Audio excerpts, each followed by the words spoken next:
ଜନାର୍ଦ୍ଦନ। जय जगन्नाथ। अच्छा कहल पुरी को कौ क्षेत्र कहुए? शंख क्षेत्र, श्रीक्षेत्र, पुरुषोत्तम क्षेत्र। Very good. श्री जगन्नाथ मंदिर कोठारे अछि? ओडिशा पुलिस जिल्ला रे। अच्छा कहल जगन्नाथ मंदिर रे उच्चता केते? 65 मीटर। अच्छा कहल जगन्नाथ मंदिर केतटा द्वार अछि? 4टा द्वार। को नाम कौन कौन? सिंह द्वार, बाघ द्वार, अश्व द्वार, हस्ती द्वार।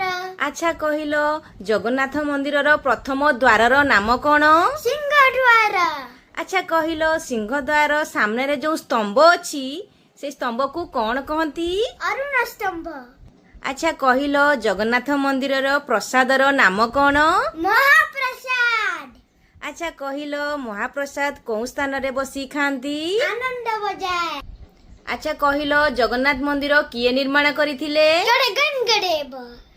कहल श्री जगन्नाथଙ୍କ मंदिर जो पाचेरी अछि सेई पाचेरी रो नाम कौन? मेघनाथ पाचेरी। अच्छा कहल मेघनाथ पाचेरी किए निर्माण करथिले? राजा कपिलांड देव। अच्छा कहल श्री जगन्नाथଙ୍କର बड़ पर्वर नाम कौन? रथ यात्रा। अच्छा कहल श्री जगन्नाथଙ୍କର रथर नाम कौन? नंदीघोष। कहल जगन्नाथ मंदिर रे केतोटी पाहुच अछि? 22 पाउच। जय जगन्नाथ। खुशी रे कहते जय जगन्नाथ।